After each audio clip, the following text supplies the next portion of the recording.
Hey everybody, it's Josh Alexander from the Brokerage, your host of Orange County Housing Market News, your one-stop shop for all things Orange County real estate. So I go over different trends happening in the market, I interview other local experts in the field, and then especially if you're a buyer or seller, I go over different tricks and tips to help you succeed in today's market. So if that sounds like you, make sure you hit that subscribe and like button below, and if you're watching this on YouTube, don't forget to hit that bell button as well. On today's episode, I'm going to be discussing one of the biggest topics that's come up in the last week in real estate, and that is Zillow has stopped buying homes for the rest of the year.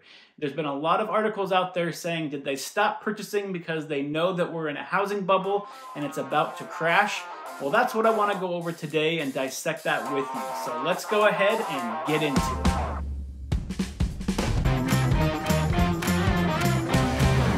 Okay, so I wanted to start today by reading a quote from the Chief Operating Officer at Zillow when responding to why they stopped their iBuying program. He said, "We're operating within a labor and supply constrained economy inside a competitive real estate market, especially in the construction, renovation, and closing spaces." So what he's basically saying here is that they don't have enough labor to be able to get the work done. They don't have enough supplies to be able to get in to get the work done. And it's just basically causing a giant backlog when they're trying to purchase these homes, flip these homes, and then get them back on the market.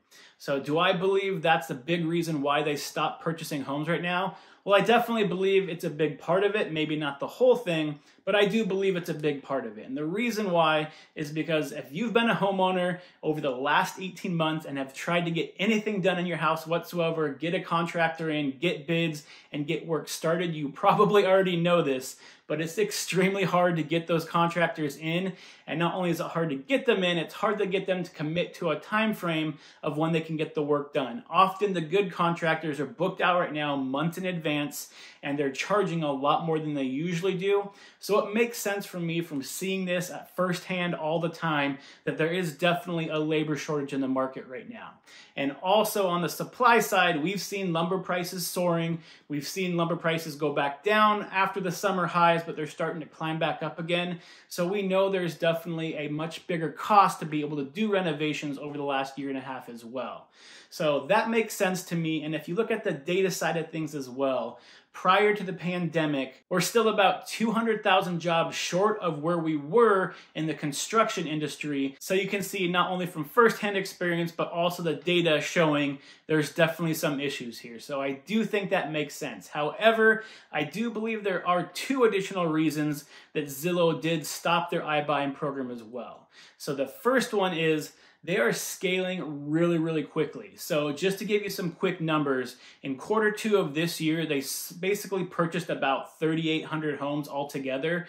When you look at that compared to all of 2020, where they only purchased about 4,200 homes, you can see how many more homes they've been purchasing over the last year compared to what they were doing before. And if you look at Q3 before they stopped purchasing homes for the remainder of the year, they already purchased more than 4,000 homes for this quarter. So they were scaling up very quickly.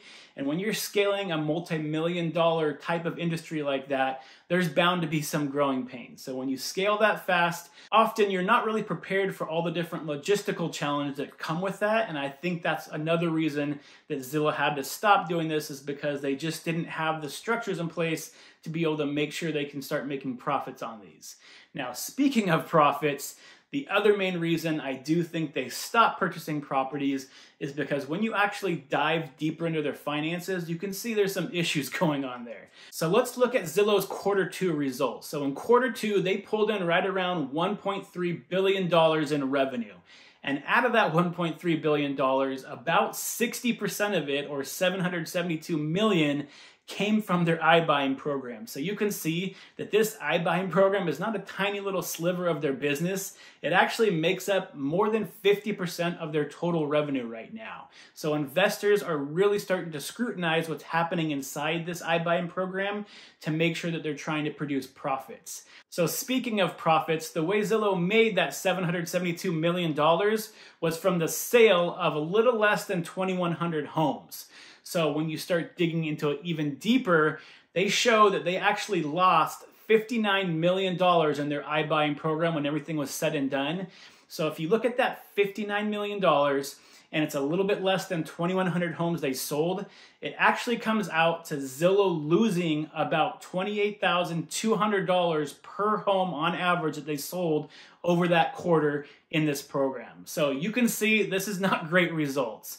It is a very large multi-billion-dollar company, so they can have some losses when they're starting these programs up. They've been doing it since 2019, but eventually investors are going to want to start seeing some actual positive cash flow coming from this iBuying program, especially when it makes up so much of their overall revenue. So investors will probably cut them some slack for a little while longer, but eventually they're going to have to figure this out and start actually making profit on these deals, or they're going to be in real trouble because their revenue can drop very significantly if they had to permanently take away this iBuying program. So the question then becomes, why are they losing so much money on all these deals?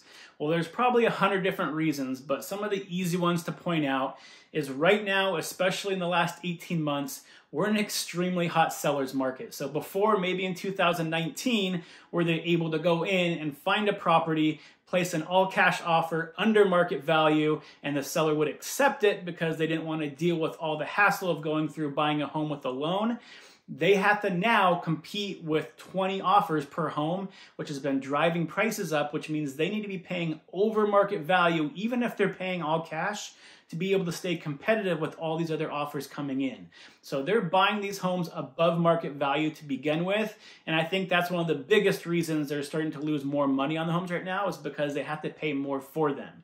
And then on top of that, because supplies are becoming more expensive, because labor is becoming more expensive, because it's hard to find right now, their costs are going up on that side of the equation as well. So all of these things are coming together, making it extremely difficult for anybody flipping homes, but especially if you buy the home over market value, it's almost impossible to be able to make a profit on it right now. Okay, so just to quickly summarize, Zillow has pulled out of the market because labor shortages, because of supply shortages. I believe they've also pulled out because they were scaling too fast and didn't have the infrastructure in place to be able to deal with that, as well as their financials aren't looking great right now, so they kind of wanted to pull back and maybe take a reset on that as well. But you'll notice that I haven't yet mentioned anything at all about Zillow pulling out because of a housing crash coming. So you may be seeing a bunch of things in the news right now. Appreciation is slowing down, demand is slowing down, interest rates are going up, the foreclosure moratorium just ended, so where's the flood of inventory about to hit the market? So there's a lot of negative information right now circling about the real estate industry and a lot of these clickbait headlines. And Zillow, being such a very large company, having access to so much data, it would make sense that if something was about to happen in the market, they would know about it because of the amount of data they have, and they'd be pulling out of the market because of that. Well, let's go over some of these points really fast about the fundamentals of the housing market right now, and then we'll kind of move on from there. So right now, yes, appreciation is going down. Yes, demand is going down. However, this year we've gotten back to almost a typical housing cycle where we had inventory spike, demand spike during the summertime, and now we're starting to see inventory trickle. We're starting to see demand trickle back down during the fall time before it will start to dip off after Thanksgiving. So that's completely normal for this time of year. This time of year, typically you see appreciation slow down because demand slows down. Not many people placing multiple offers on homes, which means prices aren't getting driven up as quickly. So when you see those headlines about appreciation slowing down, demand slowing down, that's completely normal for this time of year, but people are making it clickbait headlines so you can read it and think an imminent housing crash is coming. And on the foreclosure side of things, I've gone over this so many times I can't count anymore, but right now, until the end of October, a very big percentage of people that were in the forbearance program have been exiting the forbearance program. And the data is overwhelmingly showing that when they do exit the forbearance program, the large majority of them are coming out either back on time with their payments, have paid their house off in full, have already sold their house, or have worked out some type of loan modification where they can go and place those payments they missed on the back end of their loan and be able to pay it off that way. And so that way they're caught up on their mortgage going forward. And yes, there will be some that eventually will go through the foreclosure process because they weren't able to get their jobs back. But because inventory is so historically low right now, when those foreclosures start hitting the market early next year, you're not going to see much change whatsoever in the housing market because of that. You might see a little blip here and there, but overall, there's not enough homes that are going through the foreclosure process that are really going to impact the industry significantly. So if you look at the demand side of things, right now interest rates have been going up. 2 months ago, they were hovering right around 2.8. Today, they're hovering around 3.1. So that is decreasing demand slightly, but historically, 3.1% is still one of the lowest interest rates you've ever seen for a 30-year fixed mortgage right now. And on top of that, between now and 2024, we have the largest demographic patch in the United States entering prime home buying years. So that's the millennials. So millions and millions of millennials are getting to that age where they're starting to look for homes and purchase homes of their own. So it's really going to be hard for demand to shrink so significantly that it really impacts the market unless interest rates all of a sudden spike 4% or higher, which at this point, not many people, if anyone, are predicting that's going to happen anytime soon. Now, on the supply side of things, like I said before, right now we're still at historic lows. In Orange County, we're almost under 2,000 homes on the market at this point. Typically during this time of year, we have almost 6,000 homes. So you can see there's a giant supply shortage, and it's looking like by the beginning of next year, we are most likely going to be starting next year with the lowest amount of inventory in the housing market ever recorded. So needless to say, supply is so low right now, demand is so high that there's not going to be anything that's going to fundamentally be able to change that overnight in the housing market anytime in the foreseeable future. Appreciation is slowing down, which is needed because we've been way too hot over the last 18 months, and demand is starting to drop. But again, that's because we're entering the fall and winter months, and that's what you see during the fall and winter months. And as a big company like Zillow knows this, they have the data, they understand that this time of year appreciation slows down, you're going to have that demand slow down, and that's completely normal to see. So Zillow understands this, so they're not seeing these headlines and freaking out because of it, because they have the data to back it up. Now, let's say you want to throw all that data out the window. So is there anything else that shows that Zillow is not pulling the plug on their iBuying program right now because they think a housing market crash is coming? Well, I'm glad you asked, because there's another giant indicator that has nothing to do with the real estate data that really shows that Zillow is kind of an outlier in terms of why they stopped their iBuying program. So if you look at the other iBuying programs, the big ones like Redfin, Opendoor, they've not only continued to purchase homes, but they're ramping it up, and they've already announced ever since Zillow said they're stopping, they're basically gloating at this point saying, we're going through, we're buying more houses next year, we've already planned to expand to more areas. So all these other iBuying programs are currently expanding and going strong. So if Zillow is the only iBuying program that has stopped, Redfin, Opendoor, they have a lot of the same data Zillow has about the housing market. So if they saw something happening, they would probably also be slowing down as well. So that's something to look at in the future. If all of a sudden all iBuying programs slow down or stop, that could be a more realistic indication that there might be a housing crash coming, because if everyone stops, then they're probably seeing something in the market that's putting a pause on them wanting to purchase any more properties in the future because it's too uncertain.